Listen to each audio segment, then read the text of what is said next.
TORG, the other role-playing game. These are the voyages of Storm Knights, special brand of heroes that are connected to our reality or others. And they have that capacity to fight the ongoing possibility wars with an ability to challenge reality itself, to do the impossible, to make stunts that no human have ever tried before. Welcome to Null Inquisitor, and this video is a review, broad review, overall review of TORG Eternity. First thing I'd like to say about TORG is that it's a really exciting game that is set in a universe where multiple realities are trying to invade our own.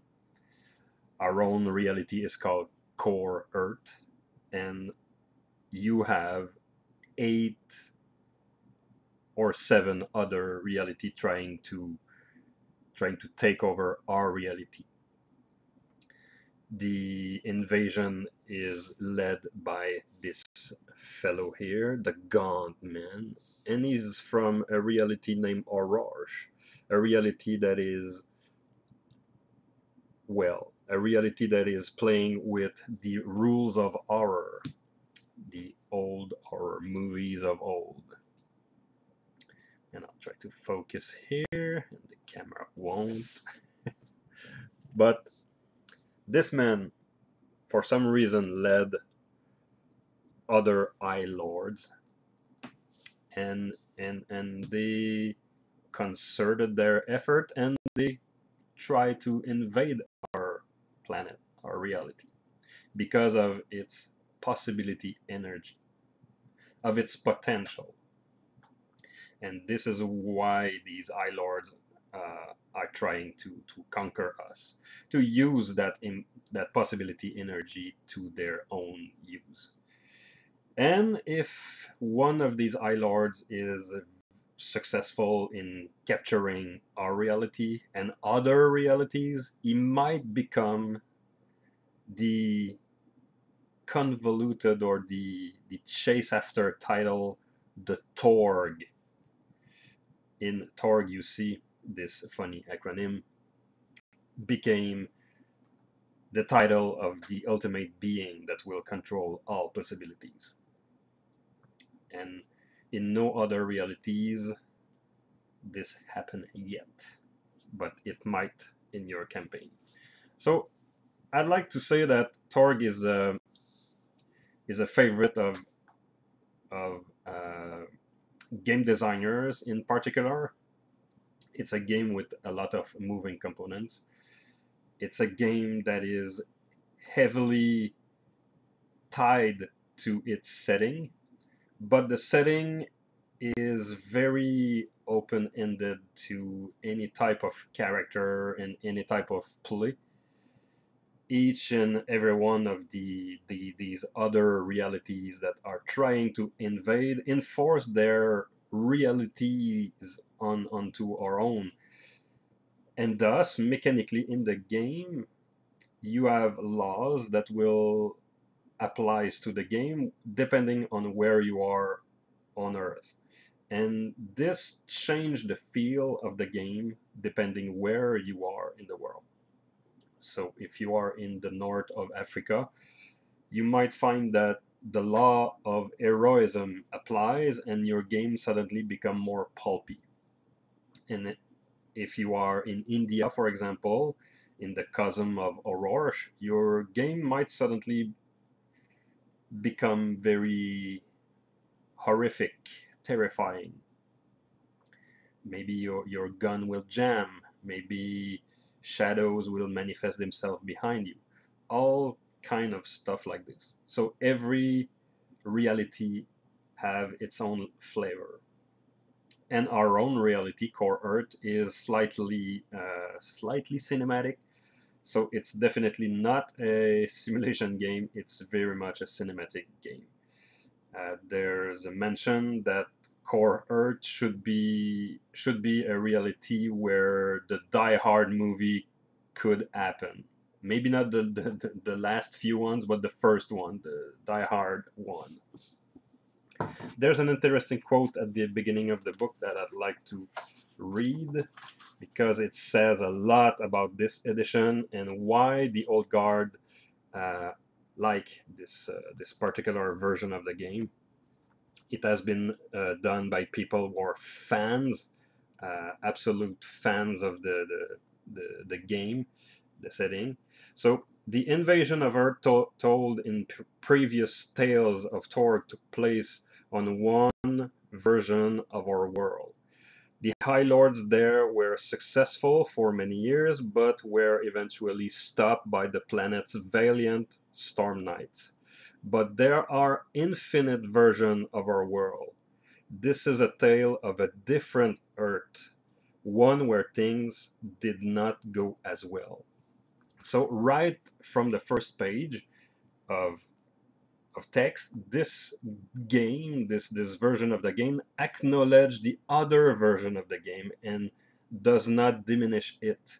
You can still play original TORG, and it's another reality, and it's okay.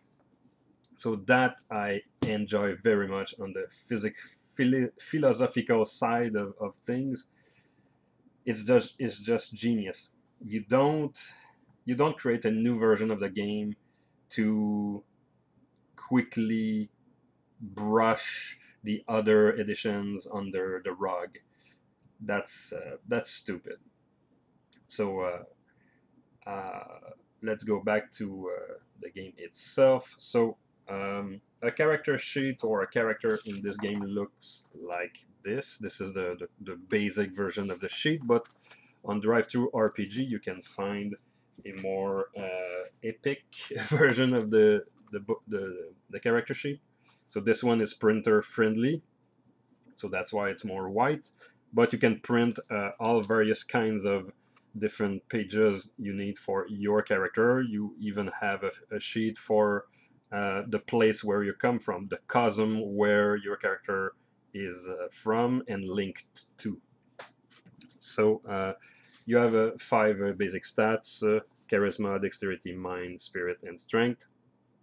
And the rest of the character sheet reads pretty much like the original TORG, with some modification that may be familiar to you if you are a Savage World fan.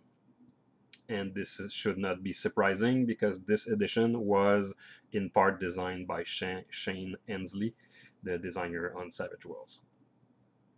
But the game was very much done in the spirit of the original, so old fans should not worry about it. In fact, most of the fans of the original game pretty much like this one. So the game is not only linked heavily to its setting, so the mechanic and the setting, it's difficult to imagine which one came first, because just on how far or how strong they are connected. The game requires some accessories to play. You need a D20 to resolve action. You need a bunch of D6 for bonus dice sometimes when you are very lucky on your roll. You need chips. Those represent reality, possibility, energy. Each character are Storm Knights. They can challenge reality, and these units here allows you to re-roll, to pull off a stun, to power some abilities, and they can be used as bargaining chips with GMs and other players. So you can use it to that effect. And you have cards. The original game also had cards, and this is no different. I believe the Cosm card might be new to this edition. I'll just give you a quick rundown of the uses of each of these cards.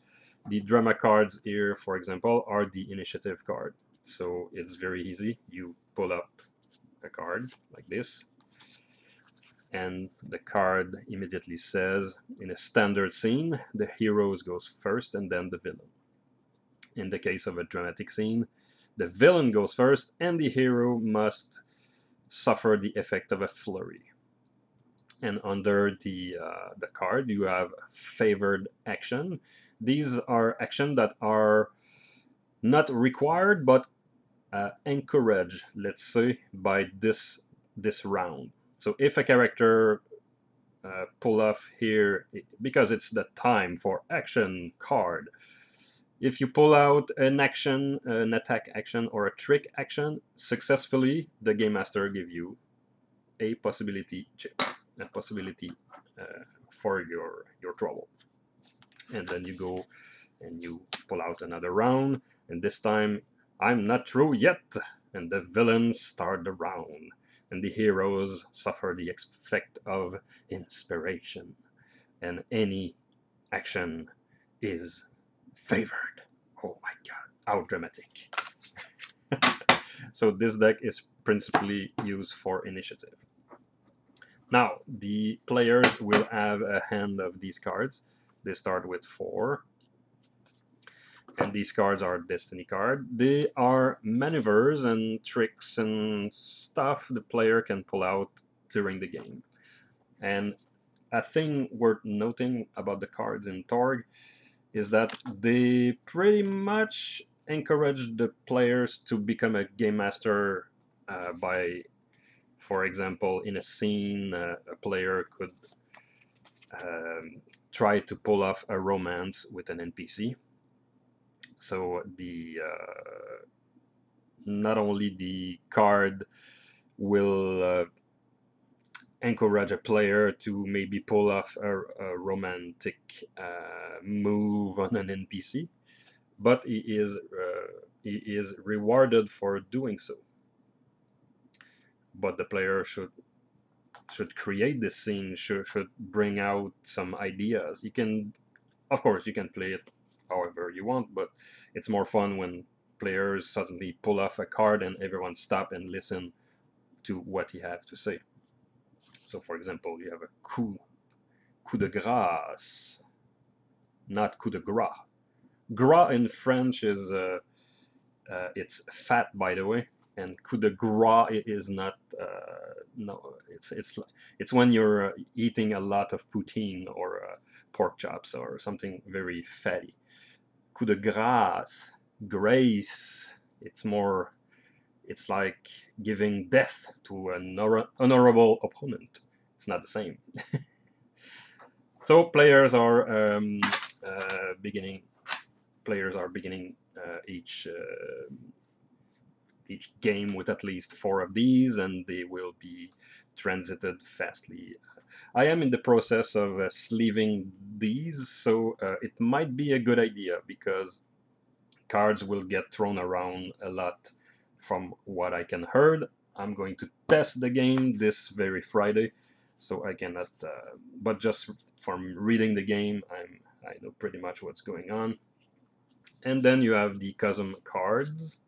You have one deck for each of the cosm, and if you don't know your pictograms, you can always look on the at the image on each card, and you will instantly know, okay, this one is a Tarkhold because of the Road Warrior post-apocalyptic feeling.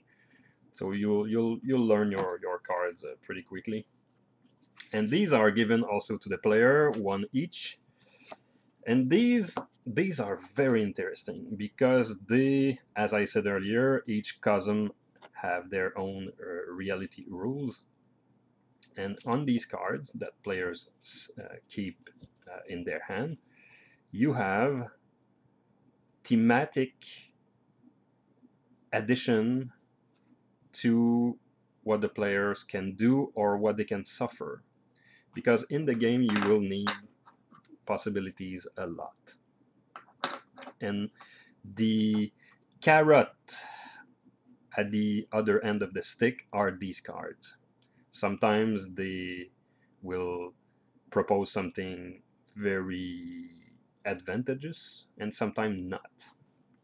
For example, in the living land, um, let's see, let's take the dinosaur attacked.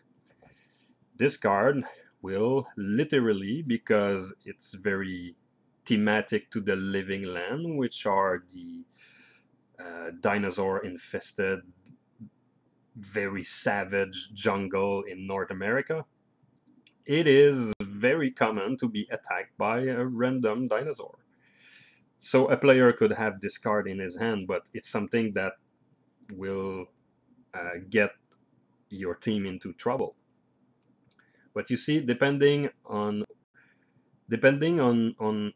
the type of beast that are repulsed and depending on the strength of their attack, the game master can give 1, 2, 3 possibilities to every player. So if the group if the game start to stagnate, or if someone somewhere is in dire need of some possibility, well, a player could smile and say, you know what, in this encounter, someone's getting attacked by a dinosaur, and the game master will choose the type of creature, the situation, but it's a player's move.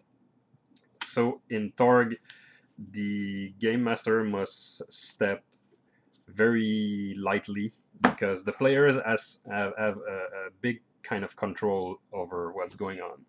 And just because of these cards, and we're not even talking about trusting each other, but this type of mechanic will enforce trust and a kind of an improvisation nature to the game. And quickly, how the game is played. Well, it's an oldie but a goodie. At the end of right at the end of the character sheet, you have a bonus chart. The first row here is the die roll you roll with a d20, and the row beneath it is the real number you will generate. So you can see the real number you generate goes from failure -8 to 13 and plus 1, because this is an exploding dice open-ended mechanic. So you could roll infinity if you're very lucky and become the TORG by rolling infinity. So let's say, for example, let's see, this is Jack Power, the first character I've created for this game. He's I will give out his secret. He was a kid. He was in Egypt with his school for vacation, and when the reality storm hit, he was transformed heavily by the energy of the Nile Empire, and he became like a kind of a duck savage, 6'4", muscular blonde man, but he's still a kid. So he went from Clarence Powell Jr. to Jack Power to, of course, keep on the persona. So he is very strong, and let's say he will punch some cultist through a window. Let's say. So that's unarmed combat. His value is 12. This is calculated very easily. You always take an attribute and you add a skill add, in this case +2. So 10 plus 2 is equal 12. And this will be like a real number I will use in a few moments. So let's say I'm going to punch this guy. So you have the bonus chart here. I'm going to roll on the table. I rolled a 13. So I'm going to go on the sheet. 13, that's a 1. So that's the real number I just rolled. And we're using this bonus chart because the dice will explode on a 10 or a 20 if you are skilled on a particular either combat skill or any skills. If you're not skilled, you will just explode the dice on a 10. So in this case, I produced a 1. I will just add 1 to my 13 here, and that's my total for hitting the other guy. Very simple, very cinematic, and most minions or henchmen will have at least a 8 or a 10 in defense, so I know right away that I punch the guy. And if I succeed by 5, this is considered a good success, and I would add a bonus damage die to my roll. If I hit by 10 or more, that's considered a uh, an outstanding success, and now I will add 2 bonus die. Alternatively, instead of bonus dice, I can choose a complication or an effect. Like I could just uh, propose a knockback for my bad guy and really punch him through a window and see him disappear into the street and be not bothered with him anymore. So that's the overall overview of TORG Eternity. So I'll have the chance, the extraordinary chance to play it this Friday, because the usual campaign cannot happen because of someone missing the game for important family reasons. So we will go and try to play a scenario from TORG Eternity called what was it? Burden of Glory. Yeah, I'll try this one, and starting from that, I'll have more informed opinion to say or to share about TORG Eternity. So thanks for watching, and see you next time. Bye bye.